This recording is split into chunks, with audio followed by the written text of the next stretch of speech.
I'm here with the Rane DJ 72 Mixer.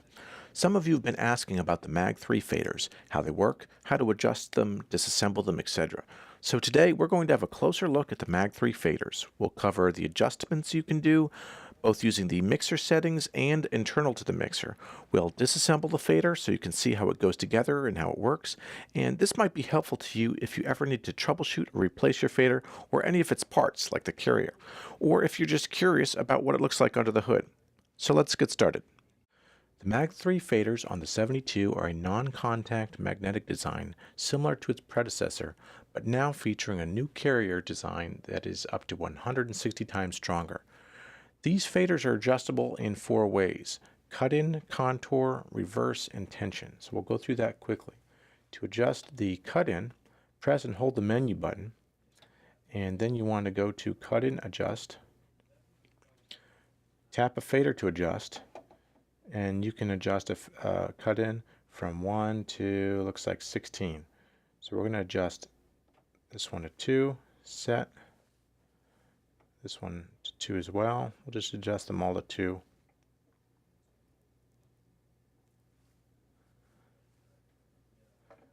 On the crossfader you can adjust both sides.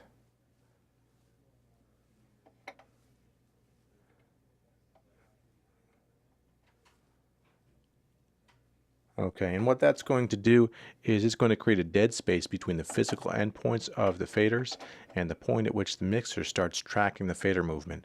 So consider this a buffer zone or a larger target for turning the fader on or off.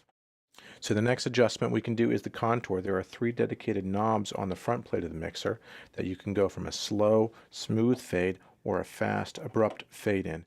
There are also reverse switches for each of the faders and also a deck swap, so you can swap deck 1 and deck 2. Now that we've covered the adjustments you can do externally to the mixer using the settings, contour knobs, and switches, let's open it up and have a look at the faders themselves. We'll look at how you can use the tension adjustment screw to further customize the feel of the faders, and also how to disassemble the faders for basic troubleshooting, maintenance, and because one of the benefits of having a pro mixer like this is that these are user serviceable parts. We like to know our gear inside and out, so let's have a look. So first we're going to turn the mixer off with the switch in the back, and we're actually going to unplug it from the power. Now we're going to remove 6 screws from the mixer. To remove the fader caps, just use firm straight up and down pressure from your fingers, or use a plastic pry bar designed for electronics disassembly, like those commonly used to disassemble cell phones for battery replacement. These are all identical, faders and caps as well, so you don't have to worry about mixing them up. Okay, so we're going to take this plate off, set this aside. So inside we've got 3 identical faders. Let's just note the position of them. The ribbons are facing in, so that's how we're going to put them back if we take them out. And these are the tension adjustment screws, and so you adjust those with a flathead screwdriver, and what that's going to do is it's going to move a magnet closer and further away from a rail on the inside.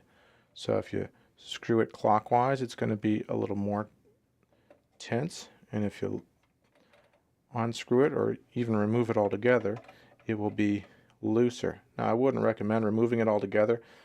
You know, when this screw is backed out, the magnet's far enough away where it's really not affecting the motion too much. So let's take this out of there and see what it looks like.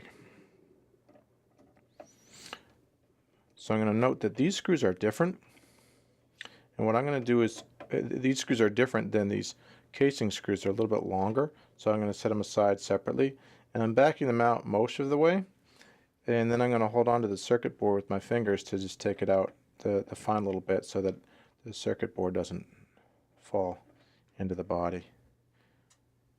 You wouldn't hurt it, but you know, might as well be nice to it.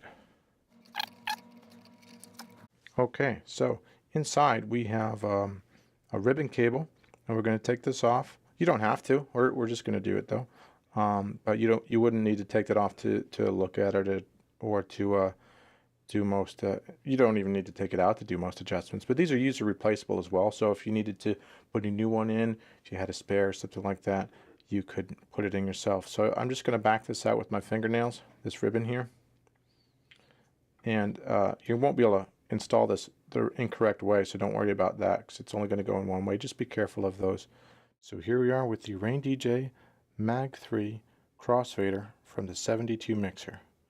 So the way it works is there are two rails and there is a carrier in the center, and that is going to slide back and forth on these rails, and there are magnets that keep it from touching the rails most of the time.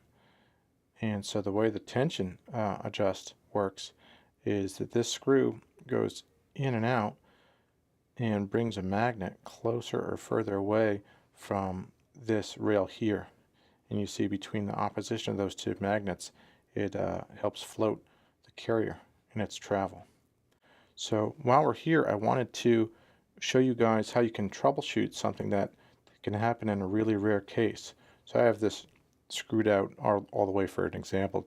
This screw has a magnet on the end, and in rare case, now that magnet's supposed to stay on the end of the screw. In rare cases it could come off, and if you can imagine, when it comes off, it's going to get stuck right here onto the rail, right? But if it's inside this channel, it's going to be stuck to the rail right there, and you'll have a hard time getting it out. So we're going to reproduce that. I've got a magnet right here, and a little magnet right here from another assembly I've got, and I'm going to pop it right in here to simulate kind of an issue that could happen and what it might feel like to you. So normally you would have your screw would be missing its magnet and to be in there. You wouldn't know any of this was happening, but what you would probably experience would be kind of a grindy fader. You can tell right away that this is not how this amazing world-class mixer's fader is supposed to feel, and that's happening because that magnet's hanging out there grinding on the rail like it's not supposed to. So how would we get it out? Actually, so here's one trick. If you took the screw from one of your other mixers that does have its magnet on it, look at that, I pulled it right out. Okay, so if you ever find yourself with a grindy fader where you need to get that magnet out, you would go to one of your other faders, you know, your two channel faders or your crossfader, whichever one you're not working on here, and you would unscrew the screw and it'd come out just like this, and you can just pop this in and use the other magnet that you have to get the first one out, and then you just put it back on the first screw and then put it in. Normally they're not going to travel far enough to get the magnet stuck onto the rail anyways, so this is a rare occurrence. What we're going to do now is fully disassemble the PCB from the rails and the carrier, and this is the procedure that you would use if you ever needed to replace the carrier itself, and it's also another way that you can get to that magnet if it ever did get stuck inside on the rail. So what we're going to do is we're going to turn the crossfader over, and we're going to remove these 4 screws here, and that's going to allow us to take the PCB off of the rails. Okay, so now that it's taken off the rails, we can remove this here. There are 2 little tabs on either side here that kind of position it onto the PCB, and that's why we need to take the screws off, because we couldn't really get these off. So something to note is on each one of these rails there is a little O-ring, and we're gonna just work this off. Let's see. All right, this one's pretty tight. Okay, there we go. And so now that that's off, you see there's an O-ring on this side, there's an O-ring on that side. So don't lose those. If you do, you just contact Rane and they'll get you more. But now that this is out, here we go. And so on this one, it just popped out in that direction. So I've got it here in my hand, and I can put that back on the screw and we'd be good to go. So now that we've got the magnet out, we'll set that aside. We'll put the O-ring back on the rail, slide the bottom rail through the carrier, feed the top rail, feed these rails back together.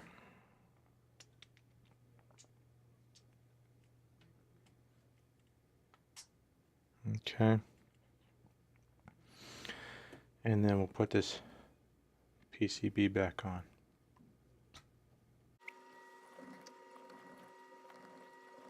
Okay.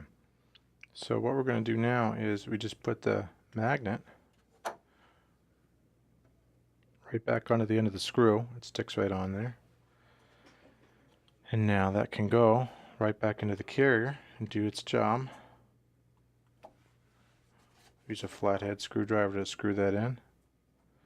And you can set this to any level of tension that you want.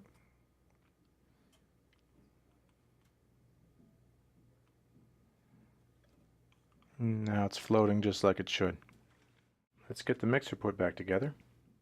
Okay, now that we have our crossfader reassembled, we're going to put it back into the mixer and reassemble the mixer.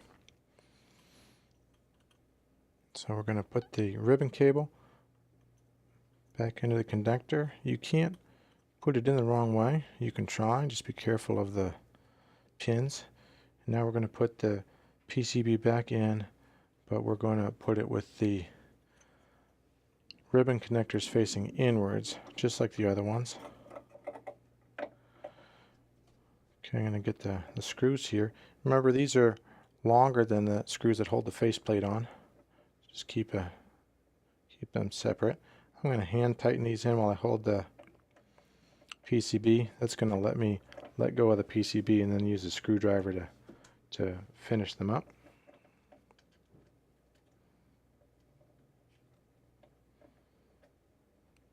And we're just being careful not to cross thread them. It's another good reason that I like to hand tighten them on the way in. And you can feel right when this is screwed in enough. Right. Okay. Put the faceplate back on.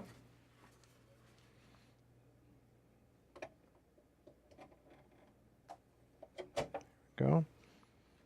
And replace the 6 screws.